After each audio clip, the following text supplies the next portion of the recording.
All right. Man, there's a lot of people here that I don't recognize, and it just tells me I'm old, is what's happening. Leslie Slovak's shaking her head yes. I mean, but at the same time, it just charges me up because we've got a ton of new athletic administrators in here. We've got a ton of, new, whether it's a campus coordinator or assistant campus coordinator, or an assistant athletic director or a first-time director of athletics. We've got it all.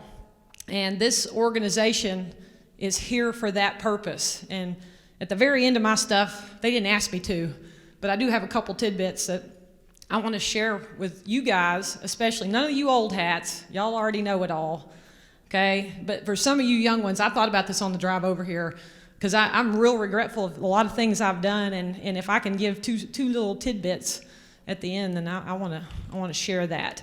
I wore my red pants today, so everybody can see me up here. Everybody should own red pants, I've decided. Did Dr. B charge y'all up last night? He get you going? How was it? He told me before I left the office, I came from the office, we had the finance committee meeting today, and he told me, he said, I got them ready for you. I was like, hey baby, let's go. So I do have a good update because I always get on Rusty. I say, Rusty, Bob, if you don't give UIL time to give an update, we can get in here and we can talk just about small things. Well, they're not small to y'all. So we could talk about PAPFs and our SEC process. We could talk about realignment. But if we don't give you an update on what's going on, you don't know what's about to come down the pipe, right? So I know I drive them crazy with that. But I do want to always have that opportunity to tell you, okay, here's what's coming. The only time I use a PowerPoint is when we're in the summer at the coaches convention, because we have them prepared for the following school year. So I know that's probably not in vogue just to talk from a piece of paper, but I'm not real big on using them unless we're really into the nuts and bolts, okay? So I got to see all the people in, I guess it was, I don't know the region numbers, but it was the Lubbock area, Abilene area, and all that. I got to get on a Zoom with them. I just recently, Ray Zapeta had me come to the Houston one. We've been to the Austin one. So we've made some rounds here lately. So some of y'all are going to hear some repetitive stuff. Jamie Boswell, I see you over there, right in the middle. That dude just got his first AD job at Andrews. Did y'all give him a round of applause already? This guy on the front row, he went to, it's Willis, right? Okay. Mr. Glenn here, Coach Glenn here. Just have y'all met him? This dude's a badass right here. I follow him on Twitter. He makes me want to just get up and run out of my bed every morning. Okay? And I'm not doing that to show off, because when I see people, I have ADD and I start thinking about who they are and what they do and all that kind of stuff. So there's a whole lot of other people that are in new roles, but I can tell you right now, I can't really see faces because I don't have my glasses on. And I don't need readers. I just need to be able to see, when it's kind of dark in a room, but it's hard. I can't put on my glasses because I can't read this if I do that. So here we go. Sam Tipton, what are you doing here? Lee Grisham? Were y'all here yesterday too? Y'all headed to basketball? Let me tell you what TGCA is doing for us at basketball. It's been a one-time thing where they go to volleyball and they bring in volunteers to help assist with the teams. And for the first time this year, TGCA is bringing in volunteers to help us with the girls' basketball tournament. And we really appreciate that. You're not going to find anybody that loves sports like Sam Tipton. He comes to every single one of our state championships, and we appreciate that. So good to see y'all. About to spend a whole bunch of days with you. All right, let's talk about it. Who in here is doing water polo? All right, Houston, don't cheat on this, but anybody got a guess on how many schools we had sign up for water polo? Greg? You have no, well, take a guess. 600? No. All right, I'll tell y'all. 194 boys and 194 girls teams, okay? So y'all know it's a fall season. I hear a little bit of back noise. It's a fall season. It will start in August 1st. It will culminate at the end of October. All right? We already have all the rules. We already have all the pay scale. AJ Martinez is our director of water polo. And guess what? Even though we haven't released it yet, we have all the maps done. It's 6A. Okay? So anybody that's 4A is playing up in 6A. We're very excited about it, and we're going to work with TISCA to see if we can get a webinar set up for your water polo coaches, because I'm going to tell you, most of them have been individual sport coaches their entire career. And when that happens, that means they don't know how to coach a team sport. They don't know how to negotiate a playoff site and all that kind of stuff. So we're going to see if we can set up a webinar with TISCA, probably sometime in April or May, and just talk everybody through everything. Because I think that there's going to be a lot of questions, but honestly, it's really very simple. It's kind of a hybrid of team tennis and baseball and softball, and it's got even a little bit of volleyball that we made into their rule set. So that's coming this fall. Swim and dive has grown so much in 5A and 6A. Anybody that was below 5A was playing up in 5A. Is now going to have its own conference, so it's 4A and below. So next year we will add a third conference to swim and dive, in 4A and below. It's less qualifiers. It's only 4 regions. For those of y'all that don't know, swim has 8 regions in 5A and 6A. Okay, their state tournament will be the week before the traditional 5A and 6A state tournament. So anybody that has 4A schools in here, that's what that's going to look like. Looks like both our water polo haven't signed on the dotted line, but had plenty of conversations. I feel comfortable sharing this, that looks like both our water polo and our 4A swim and dive conference that we're adding will be held in San Antonio.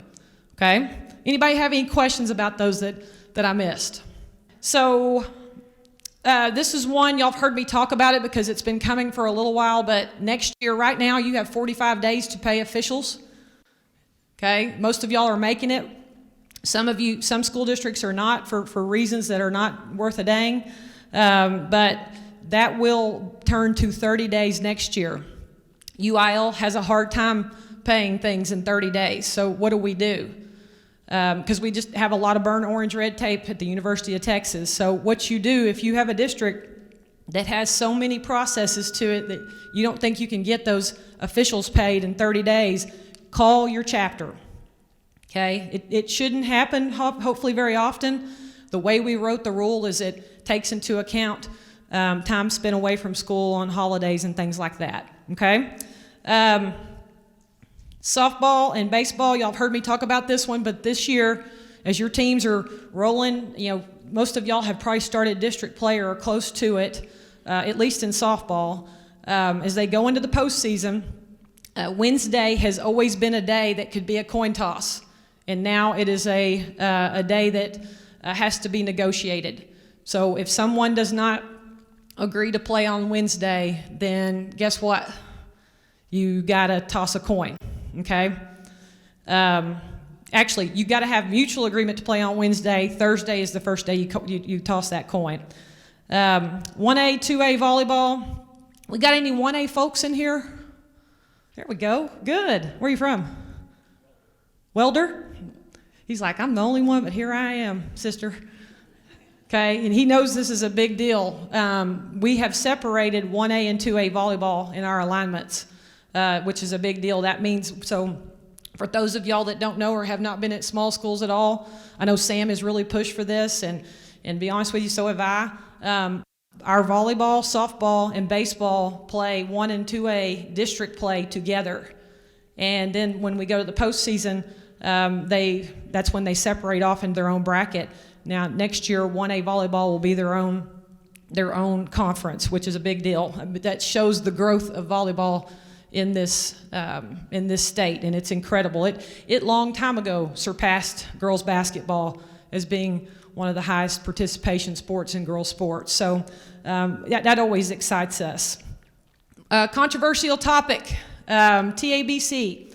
TABC back in October took a proposal to council asking to, and there, is it, hey Sam, is that tournament for TABC, is it 3 days or 2 days, the showcase? It's 2? It's 3, okay. Okay, the 3-day showcase in boys basketball, NCAA got involved with that, and they said that Division I coaches could go to these events as long as the states sanctioned it. Well, UIL sanctioned that event. So they came this summer, in October, and asked, can our basketball coaches coach in that showcase that TABC is going to have? And, you know, there was a lot of controversy over that. And because some of our associations wanted it, some of our associations did not. What we landed on is we're going to do a 1-year pilot program with boys basketball to see if we want to maybe allow this for them and potentially other sports. Okay, so it's still the same rules, guys. In those 3 days, for those of y'all that your basketball coach says, hey, I'm going to the TABC showcase, I get to coach my kids. Okay, good coach, but you still can't take them in a school vehicle, and you still cannot use school funds to pay for that because it's still a non-school event. Okay, I think everybody needs to keep their eyes on this. You know, Sam and Rusty and THSCA and TABC and the Baseball Coach Association, some of our larger ones are going to be very involved in this dialogue as we move forward. Okay, because what's the big question? The big question is, do we want to allow our coaches in baseball and softball to coach their kids? Well, there's not an NCAA sanctioned event. Okay, and I think from what I'm hearing, this coming up in our June council, I believe they're going to also ask for girls. TABC is going to ask for girls to be able to coach. So I don't know where y'all are on that. I don't even know where your minds are sitting right now. But what I am curious is how many of y'all think that our coaches want more access to coach their kids in non-school events? I don't see as many hands raised as I saw, 5 years ago. Look at that, Sam. It's interesting, isn't it? So how many of y'all think they don't really want that extra time because we've added the skills and the skills in the summer? Some of y'all are indifferent. Joel, what do you think? Joel, I know you got an opinion. That they don't want more?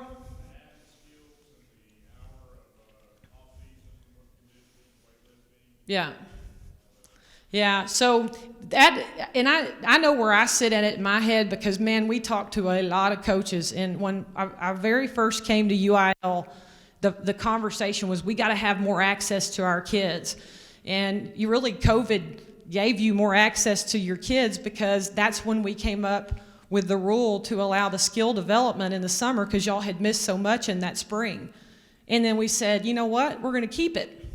So this is a conversation that, I don't know if Dr. Braddock got into this with y'all the other day, but it is definitely a conversation that will, after this, even if they approve the girls to coach in that showcase, which I'll just have to stay tuned, that will happen very quickly. The boys can right now. The girls is supposedly going to be proposed, so it's not, at this point in time, it is not legal to do that. And just right after that, we'll make a decision, where are we headed with this, or we'll make a proposal maybe where we're headed with this in the October council. So keep your eyes on that, guys. It's going to be interesting. Let me see what else I got. For wrestling, and Ray is here, and I would say this, that the Berry Center does such a tremendous job. Ray and his staff of having our wrestling tournament. We're fresh off of that. I was only able to go to one day because swimming and diving was the same weekend. But thank you for your work in that. Next year, I don't know how many of y'all attended the wrestling, but man, we were packed in there. I mean, it was awesome. It's an awesome environment for those kids. But we're going to add 2 weight classes in girls. So right now we're 10 and we're going up to 12. And so, Ray and I were like, golly, are we going to be able to fit them in here? We'll figure it out. It's a good problem to have. The boys' weight classes will be shuffled a little, but they'll still have 14 weight classes. And your wrestling coaches know all the ins and outs of that. But I think the main thing I want y'all to know is that we are going from 10 to 12 weight classes. A little history behind that, but I won't get too far into that. It's a good thing. It shows the growth of the sport in the state of Texas. We have changed. I shouldn't say right now. In 2022-23, we have changed our ball agreement. So right now we're Spalding, and we sent an email to the ADs and to the volleyball coaches to go ahead and show them what the new volleyball was going to be so that y'all could make that order. And then just shortly after this state basketball tournament, we will be sending y'all also the basketball. We went from Spalding to Baden. We went back to the Baden ball, okay? So after each sport finishes, we will send out a reminder so y'all can get that equipment ordered. We got a couple of, I'm going to see if I'm going to talk about those. I can't decide. I'm not going to talk about that. That's boring. Okay, realignment and reclassification. How many want to stand up in here and give UIL a standing ovation for that? I see one person. I'm kidding. Okay, y'all, I tell you what, it's like you're preparing for a game that's only played one time. And I know that all of us lose sleep over it because you can go east and west or north and south, and you can grab a team and make a 7-team district, and maybe the one right next door is going to end up being, a 6-team district. Because if you're thinking of the big landscape of 1 through 6A, it's stressful for every staff member. Dr. Harrison heads up that process. It's myself, Dr. Cousins, and Dr. Jones, and I mean, you literally are just losing sleep over it, and you're finally glad when it's released, and you know that you're not going to come up with a W. It's the weirdest thing. It's the weirdest feeling. But we had our process. We had a few appeals. We had some that were granted locally, and now everybody's waiting on the next 14 sports. And we finished those. I think we finished them last week. We did one final review yesterday. We're going to do one brief review on swimming and diving because it changed quite a bit because we lost all those schools, in the 4A schools out of 5A. So it should be out. If it's not this week, then next week.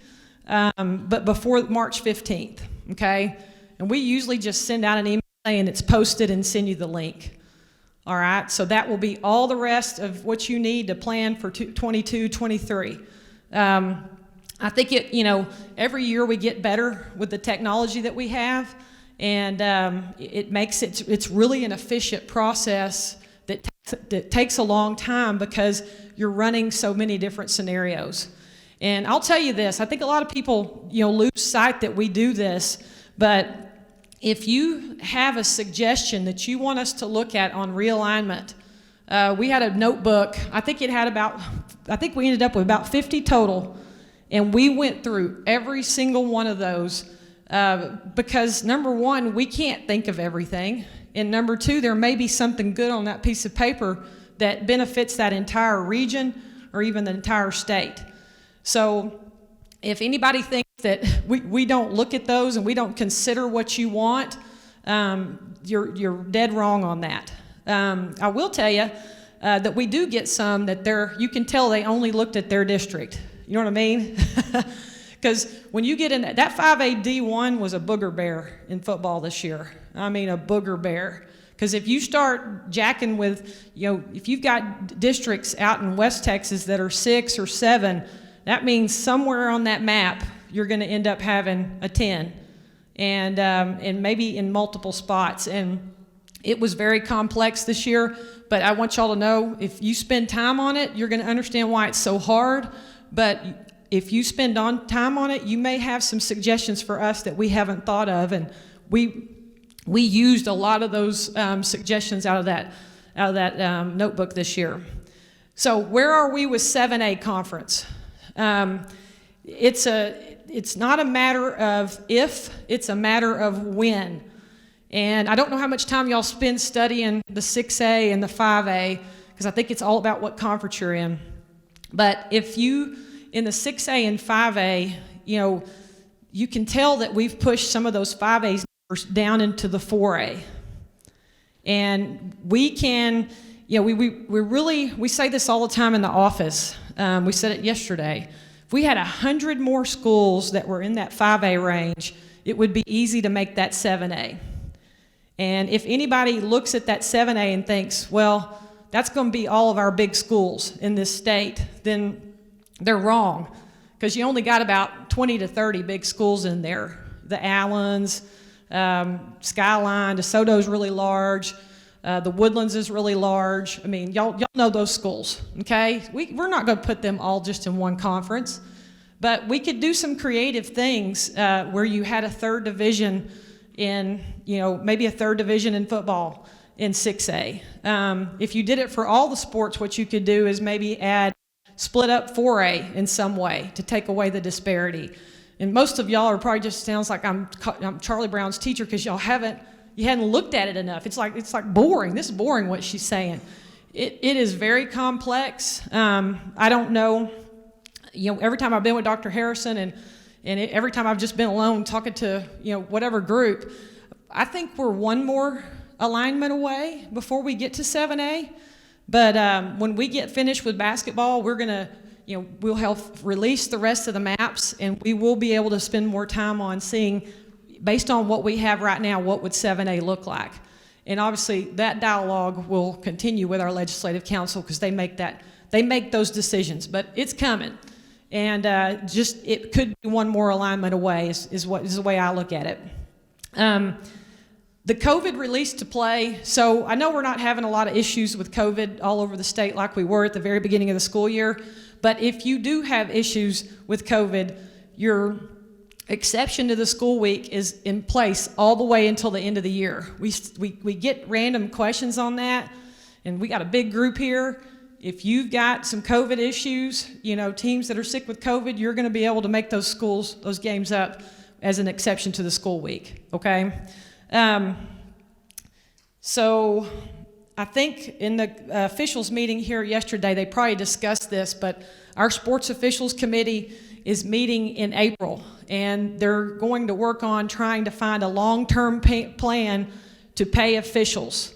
So what that means is, and most of y'all, especially you old hats in here, I can remember, even when I was an assistant AD back at Allen way back in the day, we were talking about paying officials. And then everybody gets all pissed off and mad, and on both sides, the schools are like, we can't afford that, and the officials like, we can't call games for nothing, and it's just a whole dramatic process. And we think we're finally to a point where we're going to have a 10-year plan, and that will allow every athletic director in here, superintendent, whoever, to budget for these increases, okay? That sounds beautiful. Sounds like the most unified approach, but guess what?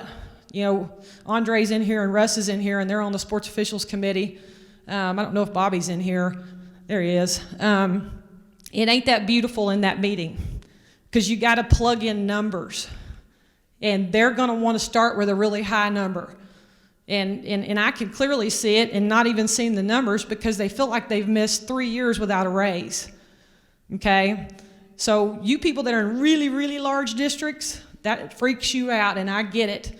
But you got 3 really solid athletic directors sitting on that committee, and they are talking from a very informed standpoint, so that we don't land on something that schools can't afford. So it's an ongoing topic. I don't know if we'll resolve it in April, but I think the goal is to resolve it before the 23-24 school year, so we can launch it during that school year. So that's a topic that's up and coming. Let's see. Another issue that we have is the administrator on duty. I shared some stories at one of the last meetings I was at, and I'm not going to share those stories today, but I'm going to tell you guys, there's not a day that doesn't go by in my inbox that I'm not reading something from TASO that they've pulled from our incident reports where schools they do not have capable administrators on duty. And y'all, which sport? I know y'all are going to say what sport it is. What sport is the worst? Okay, I agree with basketball, but it's soccer. Okay, basketball is bad, and especially in those gyms that you've got that floor access and you've got people sitting on that bottom row. Although I love that, it sometimes was contentious. But the soccer right now, and I shared this. There was a school in our southern area of Texas that a chapter finally said, you know what, and I saw the video and I understand why they did it. They said, we're not calling their games anymore. We've tried to meet with them. They're not doing anything about this issue with the administrators, so we're not going to call their games no more. So I tell that to you, if for all of y'all that sit in those roles, that administrator on duty discussion, and I know Rusty is working on something, to maybe help with some training on that. That discussion is not going away. And you do have an obligation to make sure that officials are safe. Guys, this was the first year, a lot of y'all have heard me share this. This is the first year that we had a pretty significant number of football games that had to be rescheduled because they didn't have enough officials. And when it invades football, and it's not because football is my favorite, but y'all know what football is in this state. When it invades football, it means we need to pay attention, okay? And it is something that y'all are going to hear us talk about. You're definitely going to hear the ADs Association talking about, but we definitely have got to take notice on that. And the long story of that, with they didn't call a couple of those games district games down there, but they did come together and meet, and it's still very ongoing. But they did come back and officiate those games for those schools under very strict stipulations. The transgender participation. I think most of y'all know this, but we did not send it out in an email. State law was passed, became effective January 18th or 19th, which basically makes our transgender rule ineffective, if you will. So now the state law tells you that they have to participate based on their original birth certificate. It doesn't read like I just said it. That's just my plain language. Okay, so our rule was they participated by what was on the birth certificate. And I know I've talked to at least 10 ADs in this room that they had kids that changed their birth certificate and they just went by the birth certificate. This state law would prohibit that. Okay, it would have to be the original birth certificate, their original biological birth gender. Okay, so we put a little blurb on our webpage, and guys, if y'all have questions about that, don't hesitate to call us. We're not trying to, when it's a law, it's not our rule anymore. But we're not trying not to be able to, to be absent in that conversation. We'll help you navigate it if you have questions. Let me see what else. So I think most people in here are pretty familiar. We had a case this year in our SEC that we got a lawsuit got filed against us, and the young man has played in some of the games in district, but is not playing in the postseason, and that's ongoing. Okay, so the big topic about that is it's kind of unfair, because they have the choice to go ahead and play. Let me back this up. SEC determines a kid's ineligible, okay? The parents decide to file a lawsuit against UIL, which is basically an injunction to say that decision by the SEC is null and void, all right? Okay, so we tell the schools when that happens, if you play this kid, you play him at your own risk, because every contest he played in, if we ultimately win the lawsuit, those games will have to be forfeited, all right? So the district that's going on in, and I've talked to a lot of the ADs in that district, they're upset because, they feel like the kid will play, they may win a state championship, even if we end up winning the lawsuit, which I think we've won 98% of those lawsuits, that they'll still claim that they were state champions, and some of that we can't avoid. On our end, we're looking at some things that we can do to maybe prevent that down the road. Now, when I say we, it's not UIL representing ourselves, it's the University of Texas that represents UIL with their lawyers and their team of lawyers and all the legalese. And Susan Elza is not front and center in that conversation, that's Dr. Harrison. But we know, Dr. Braddock, myself, Dr. Harrison, Dr. Cousins, we know collectively we've got to stay out in front of this, because this could be the next thing, is that people try to file injunctions so that kids can play. So that's to be continued, but I thought that was a topic y'all want to hear a little bit about. And then finally, and I didn't talk about this at any of the other meetings, but I want y'all to know that NIL and, all those things that are going on with that, it's on our radar. Obviously, had a really high-profile kid at the beginning of this school year that he had enough credits that he could go ahead and graduate because the state law says they cannot benefit from NIL. It's in combination. UIL didn't make that interpretation. We had to use our attorneys again. Our attorneys had to reach out to the lawmakers on the NIL for high school age students, and we pretty much determined that it's just not legal in this state. Y'all know how it is. Sometimes the law is not written where you can understand it. Kiesler just went through that. So we're not done with that conversation, but there's not a lot actively moving. I will tell you that the buzz is that in the next legislative session in 2023, when it starts in January, that there will be legislation filed to allow high school age kids to benefit from their name, image, and likeness. And, I don't know where y'all sit on that. I would hate to see it. I think it's going to disrupt what we know as high school sports if that happens.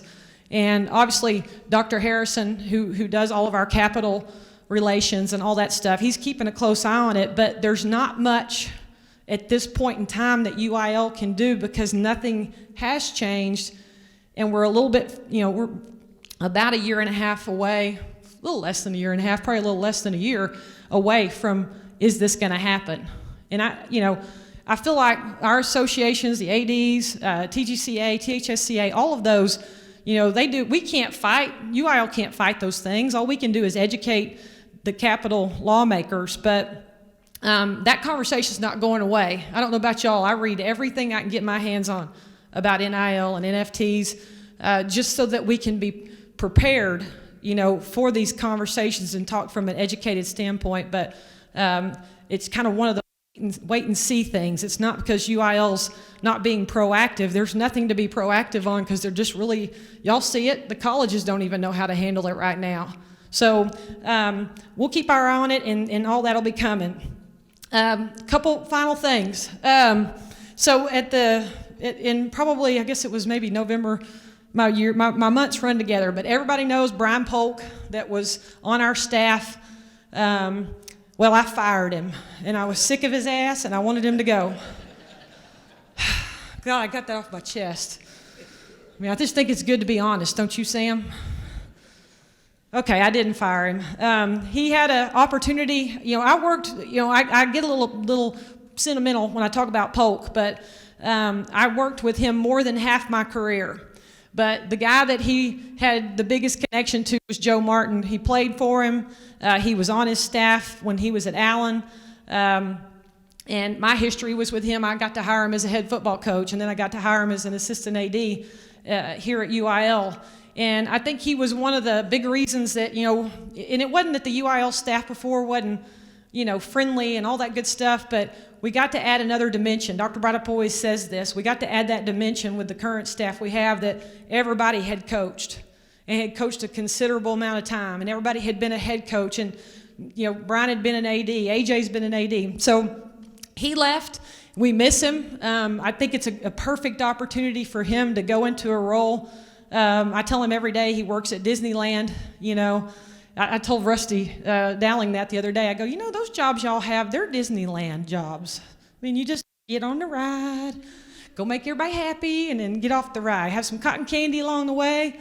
You know what? They sell beer here too, so let's have some beer. But they get to serve coaches every single day and not have to ever put down a rule or a piece of compliance or all the things that can be a little bit negative about UIL. But I'm very proud of him, and we miss him. And where we are right now is we're not replacing him. One of the things that I felt like was really good for me when I got there was having to learn. And I was having to learn from our staff. Our staff was more knowledgeable to me when I got to UIL. And this will give AJ Martinez, most of y'all know him, he'll become our director of football, gives him a chance to learn that sport. Not that he doesn't know it because he was a football coach, but learn it from the UIL side. It'll give him a chance to grow, gives Joseph Garman a chance to take over cross country and track. And then Brandy Belk, it gives her the opportunity. You know, Polk did a lot of stuff behind the scenes that people couldn't see. Highly organized, a tremendous evaluator, and you know, a lot of the things y'all see with our CCP, it was Brian behind the scenes that was doing some of that. And Brandy Belk is going to take that over. So that's everybody. I've gotten a lot of texts and a lot of questions of people wanting to know, where do I go to apply? And that's what we're doing right now. We're kind of in a holding pattern. I told Dr. Brydup and Dr. Harrison, you know, maybe we could circle back on this conversation in the summer and make sure, you know, that we're doing what's best for the athletic staff. Your physical forms, for those of y'all that are ready to go and do your spring physicals, it's updated and it's on the web page. Okay, it should say 22-23 on there. And then your summer strength and conditioning information, we had some COVID stuff in there and all that. Brandy went in, updated every bit of that. It's ready to go. There are no dead dates for this summer. I know somebody, you know, had asked that, and I don't anticipate that changing. I don't know if it will change for the future. That's a conversation with two of our largest organizations that will come at a later time. But this summer, for those of y'all that are trying to plan, there are no dead dates this summer. All right, I'm going to take just a little drink of water and see if anybody has any questions, and then I'm going to give you my wisdom. How does UIL survive? Okay, membership dues and sponsorships. Okay, that's what funds this basketball tournament that we're about to go to. We are always in the red with the girls.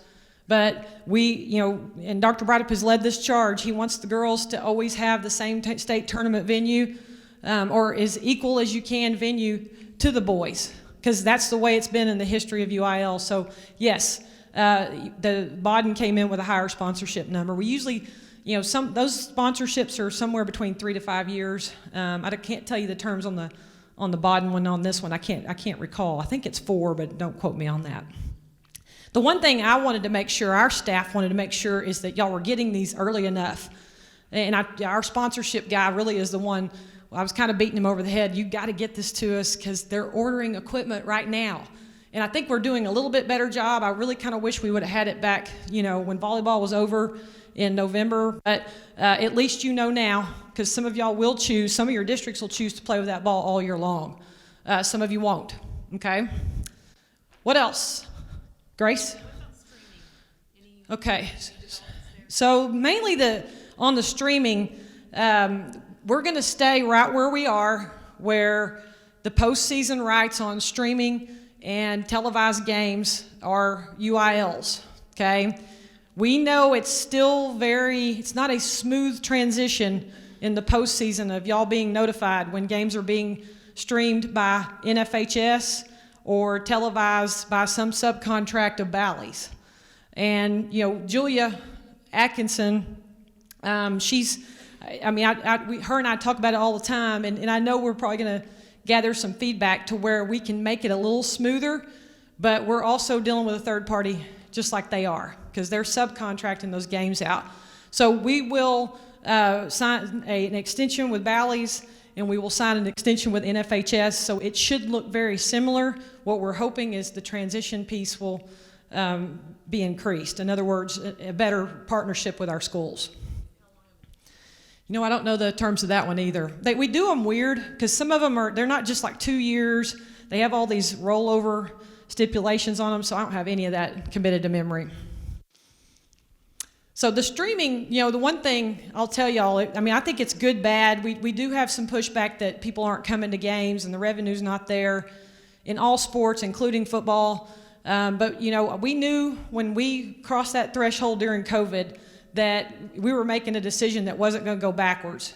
And I want to say we had, it was a huge number, up to 3,000 streamed or televised games in football this year. And that number jumped dramatically. And I think, you know, Ray had called me the other day, and he said that that people get confused when we get into volleyball or basketball. They don't realize it's the same set of standards. But it's every sport, guys. When you go in the postseason, you can't stream that without getting permission from UIL. Okay, that form online, And that's when they'll tell you if NFHS has picked it up or if it's televised, if Bally's has picked it up. Okay? We know it's not a great process that is efficient as you want it to be, but we're going to continue to work on that. The transition from coach to athletic administrator, that's the one piece I want to just focus on real quickly, and I'm going to be fast, Rodney. I think we all do that. And when we coach, we've got this tunnel vision. And you get really passionate about certain things. And I'm not just talking offense or defense, it's how your kids dress, how your kids step on to the playing surface. When does that time start? How they act on the bus, how they're going to get in the locker room. I see all different things all over the state because I'm a social media hound, and you see all that. And what happens is you have success with that because that's what worked for you. But what happens when you make this transition from coach to administrator, and I think some of our administrators hold on to this, including Big Sue here, okay, that we can't let go of what we knew to let something good and new come in. So the best analogy I can use is, you walk into a dark room or maybe you get out of bed and you just try to find your way through that room as best you can instead of turning on the light, okay? Instead of turning on the light. And I wrote a couple words here. If you're holding on to certain beliefs, okay, it's like walking in a dark room and, not having the opportunity, not turning on the light, and you stumble and fall and you hurt yourself, okay? So I see that the same way with beliefs that you take with you from your coaching, is you're not opening your mind, you're not broadening your scope, you're in this dark room that if you just turn on the light, you're not going to fall. And what can make you fall with those beliefs is the fact that you didn't listen to other perspectives because you were so buried in your own. And I know I did that. Joel Johnson knows I did that. He unfortunately had the time with me when I was at Northwest. And I held myself back. I held our staff back because I wouldn't broaden my scope. So don't stumble and fall because of your own personal beliefs, because it can get in the way of your ability to build collaborative, working, productive relationships with your staff and the people that you lead. You have the opportunity to open your minds, and if you don't do it, and I see this right now, even in the position I'm in where people are so steadfast to something they knew way back when that they can't push themselves forward.